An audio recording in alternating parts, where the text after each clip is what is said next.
I apologize for that.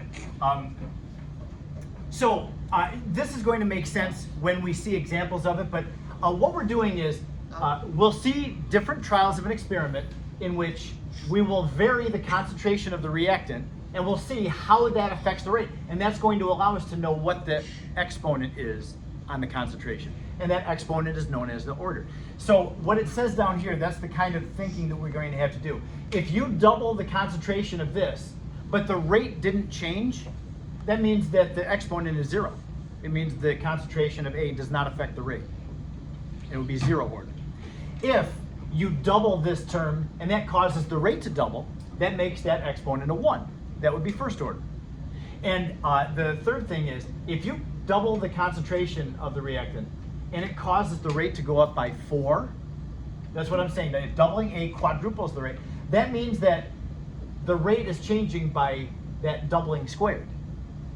So that means that the n value, the exponent, would be a 2. So you have these choices of orders that the exponent can be. And again, we'll do a couple of examples of that.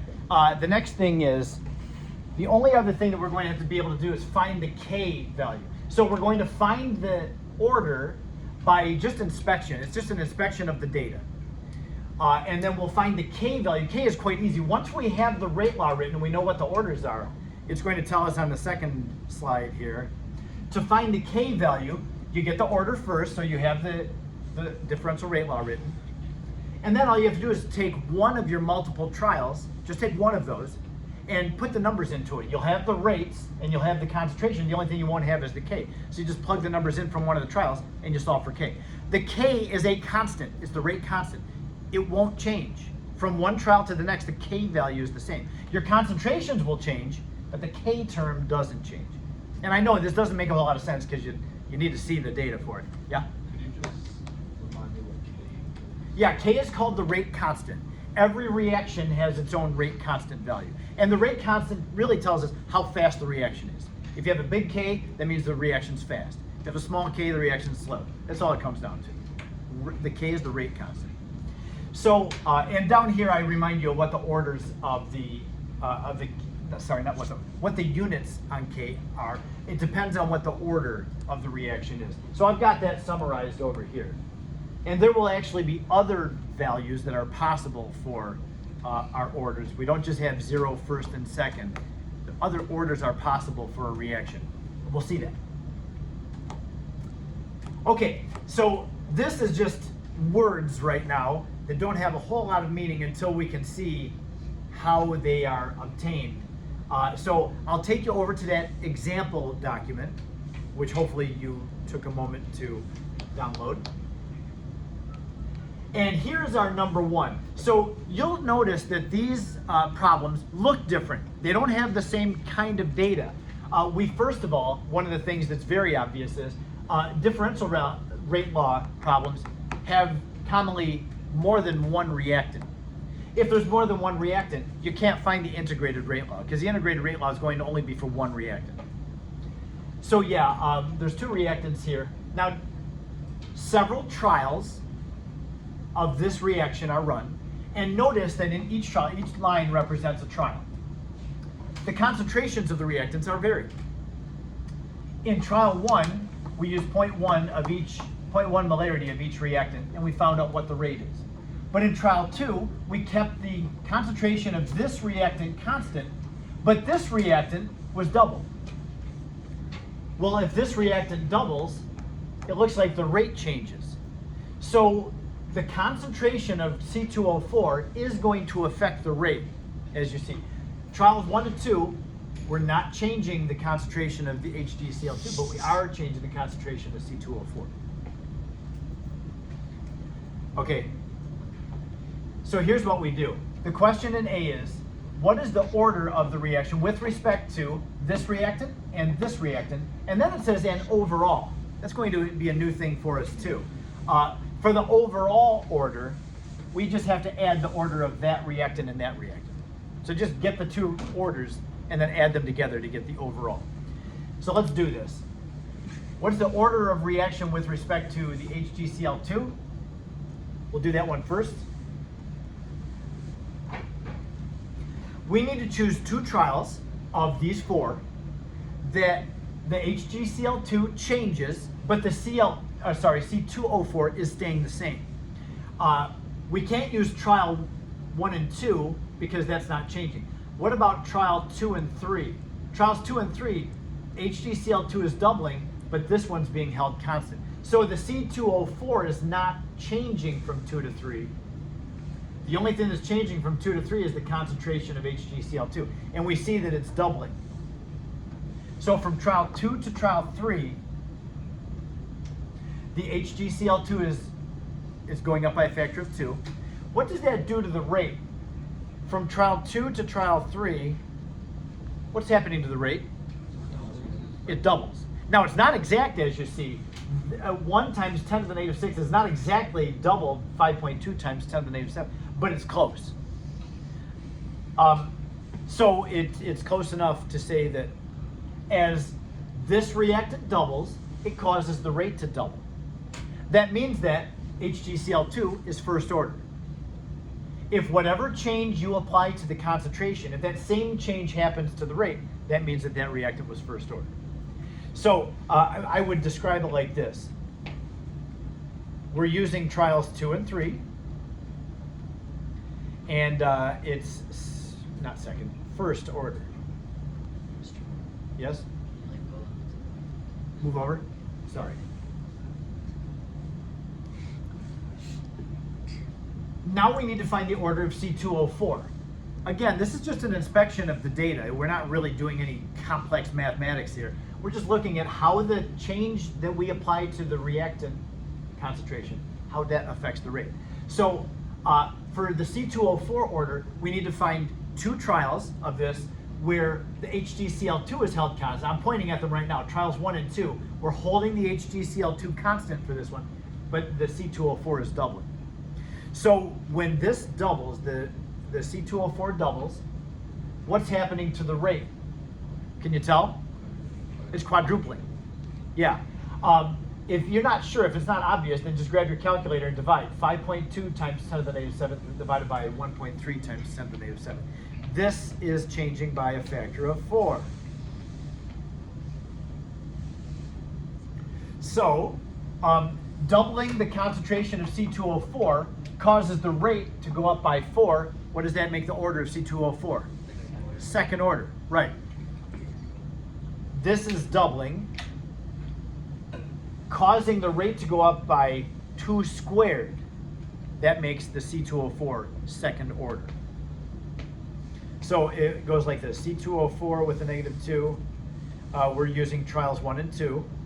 And I'm standing in your way again, sorry. That would be second order. So that's our answer to part A. Find the 2 orders just by inspecting the results of the trials. That's first order, that's second order. So the overall order, you just add the 2 together. Third order overall.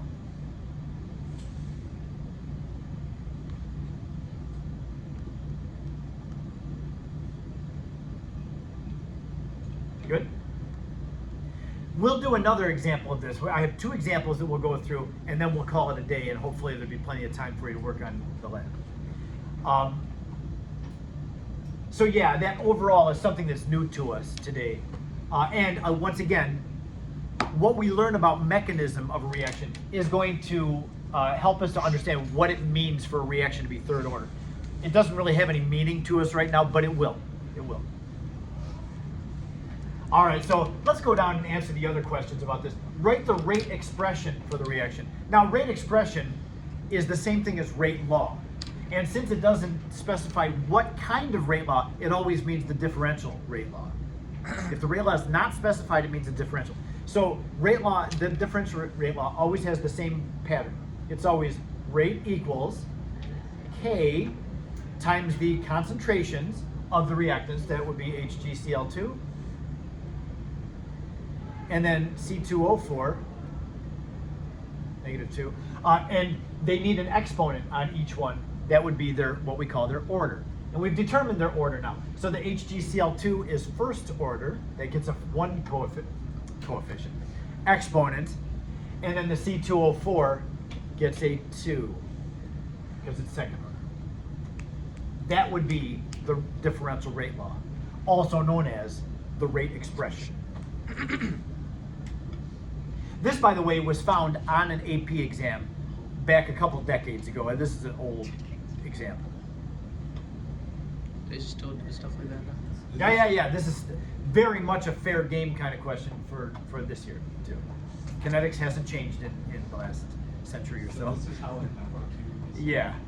I'm going to admit, this kind of work can be made difficult, and we'll see tomorrow why. I'm just going to paint a rosy picture of it today, but then tomorrow I'm going to punch you in the stomach with it, with a hard example of it.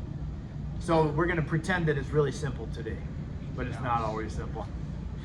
So anyway, we'll see what we'll just live in blissful ignorance today. Yes?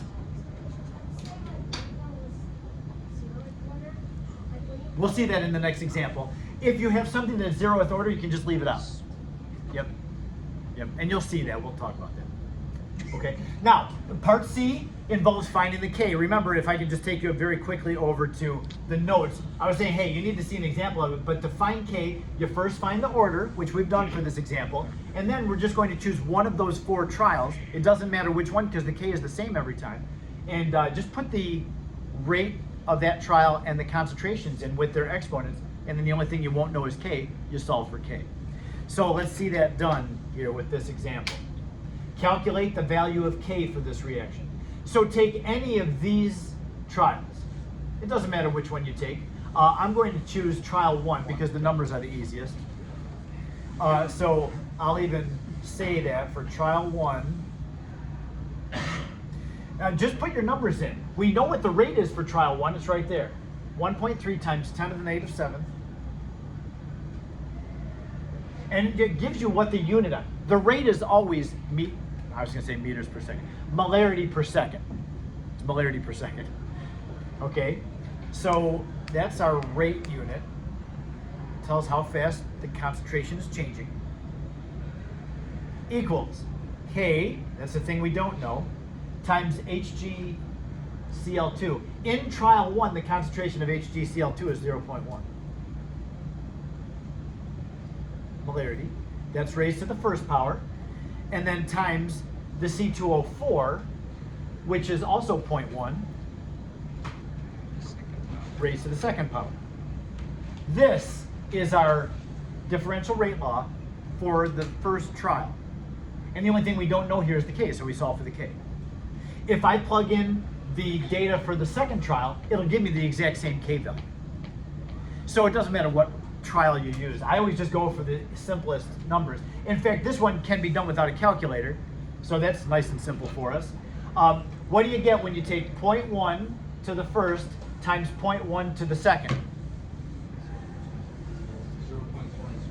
Yeah, it's 10 to the negative 3rd power. Yeah. 0.1 times 0.1 times 0.1 is 0.001. So anyway, now what's the unit over here? I got molarity times molarity squared. This is going to be molarity cubed over here. So let's do this math and unit analysis.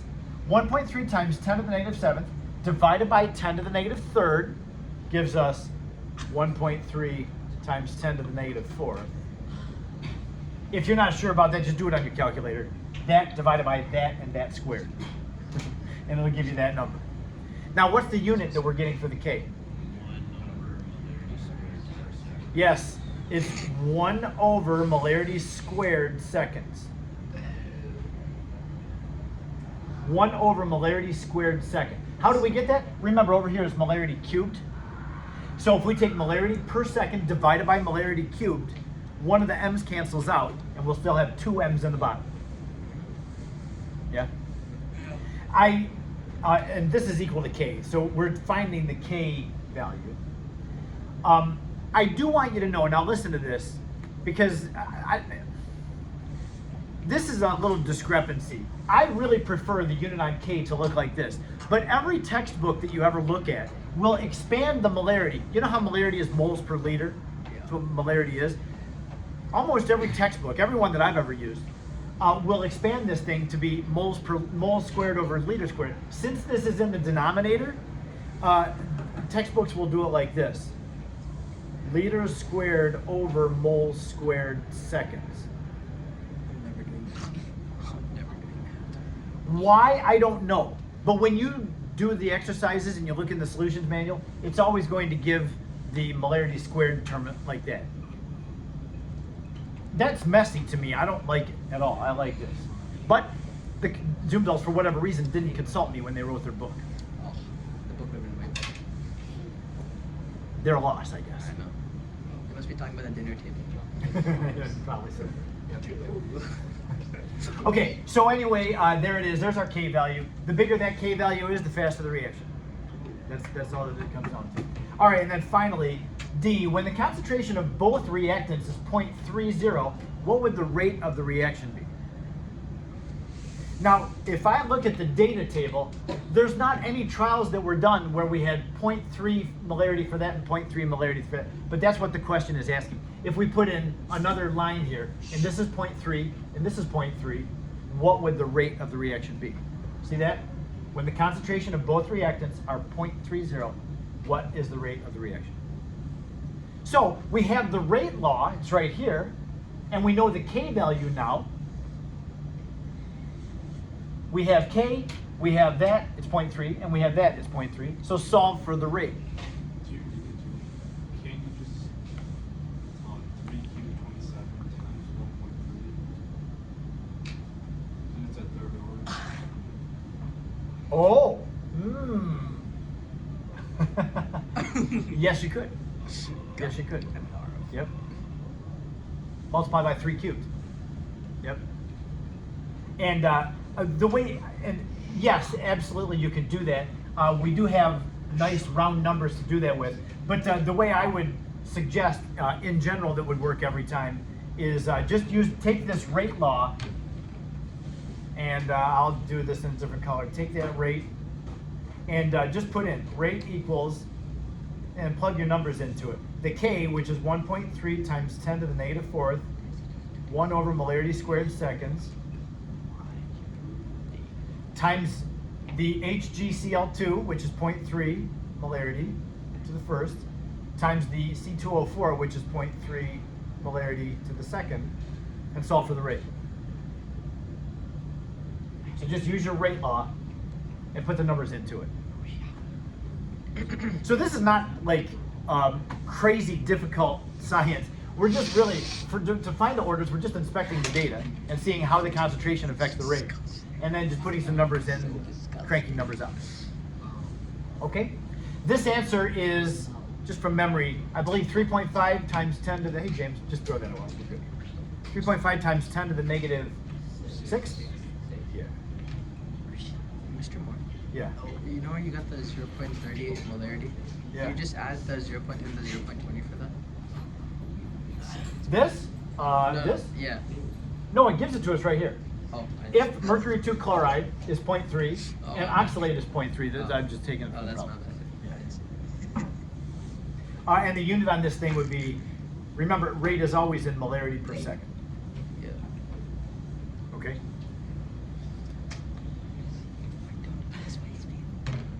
All right.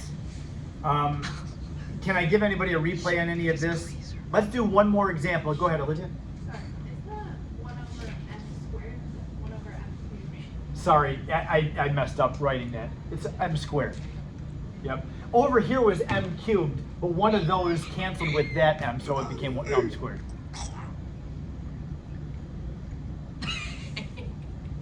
Anything else about this? Okay, let's do one more example. This example is going to have a generic chemical equation.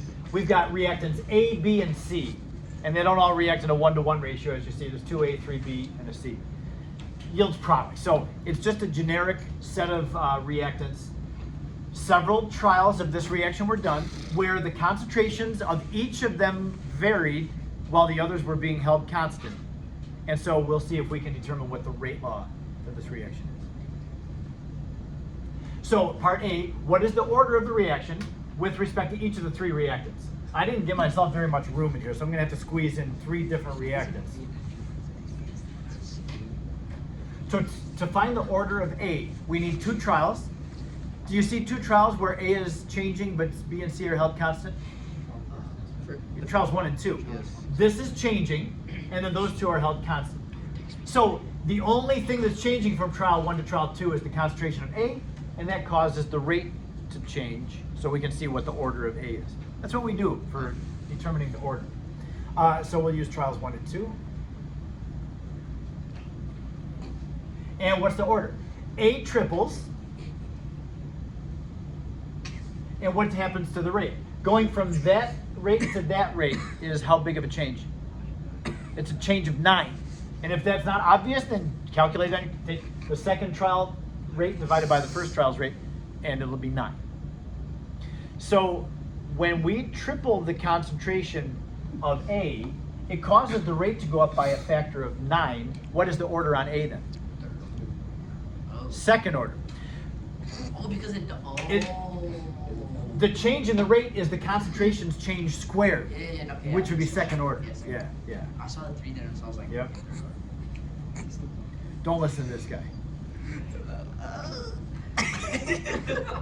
Oh. Can you lock it for once? Okay, now for trial B, not for trial B, for reactant B, which 2 trials are we going to use? Trials 2 and 3, we have A being held constant and C being held constant, but B is doubling. So using trials 2 and 3, when B doubles, what happens to the rate? Uh-oh. Nothing. No. Nothing happens to the rate. From trial 2 to trial 3, those are the exact same. So if B doubles and nothing happens to the rate, that means that B's concentration doesn't affect the rate. That's 0 order.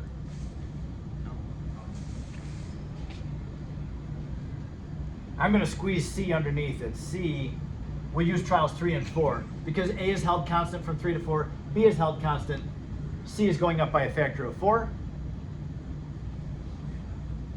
What's the rate doing? Going up by 4 as well. So that makes C first order.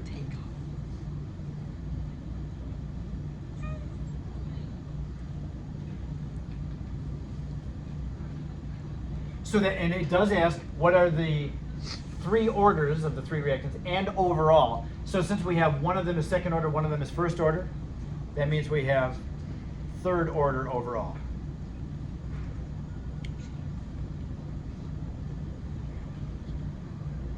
And therefore the rate expression would be written like this. Rate equals K times A's concentration to the second power times B's concentration to the 0 power times C's concentration to the first power. And this goes to your question. If you have something to the 0 power, you can write it in there, and it's fine if you don't write it. So it's up to you. K times A to the second times C to the first. And of course, you don't even have to put the first power. You just leave it without an exponent that tells me that you think it's first order.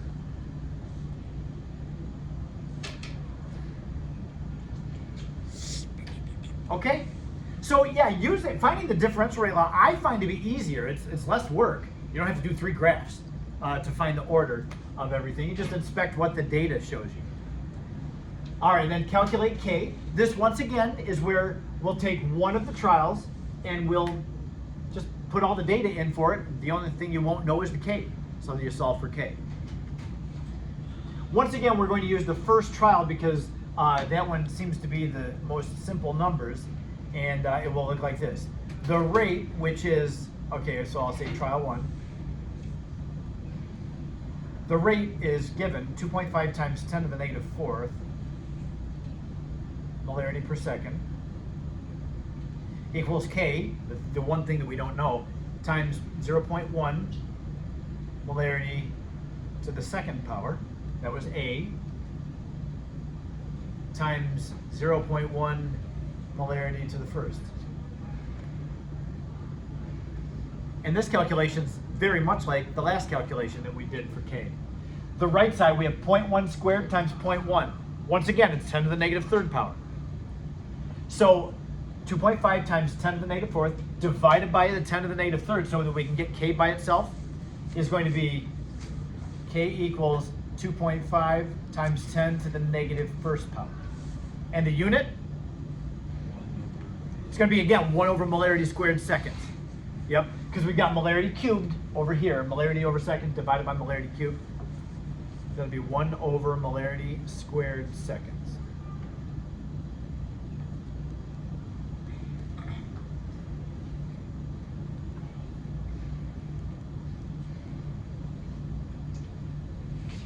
Doing this very quickly, let's take a look at D, and then I'm going to set you loose for working on your lab. Calculate the rate of disappearance of B and C in trial 1.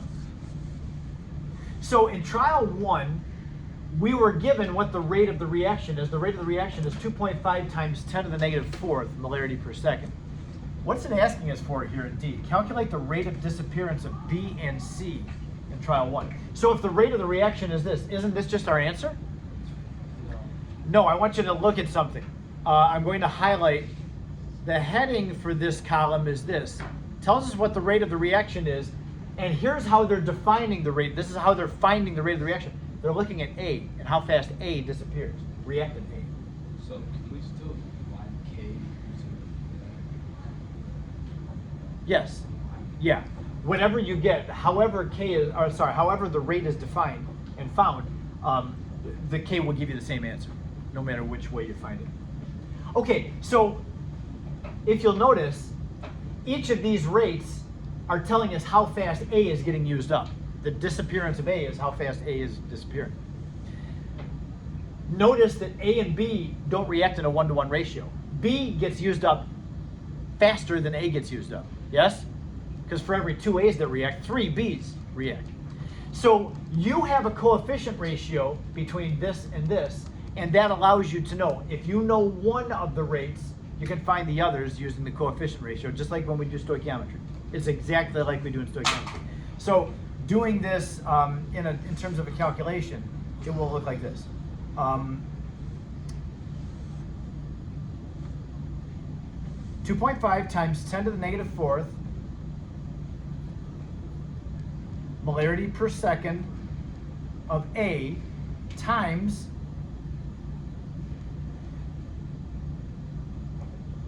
there are 3 molarity per second of B for every 2 molarity per second of A. It's a 3-to-2 ratio, so you can use that in terms of moles, like we do for stoichiometry, or you can do it in terms of rate. It's not moles, I'm sorry, I'm doing this wrong. It's not moles, it's molarity. Whoops. What?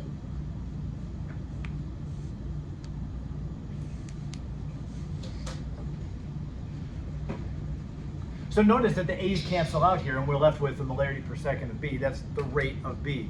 So B should be going down faster than A is going down. And sure enough, we're taking A's rate and multiplying by a fraction that's bigger than 1. So we'll get B changing faster than A is changing. Let's see, what's our answer? 2.5 times 1.5 is 3. I only allowed 2 sig figs here, so it's 3.8 times 10 to the negative fourth. Molarity per second of B.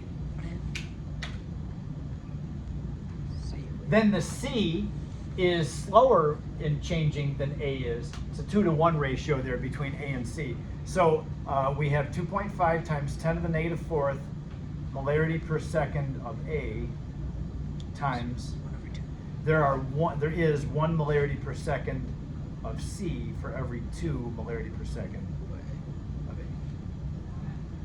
So just divide that by 2. And that would be 1.25, which we have to round to 2 sig figs, 1.3 times 10 to the negative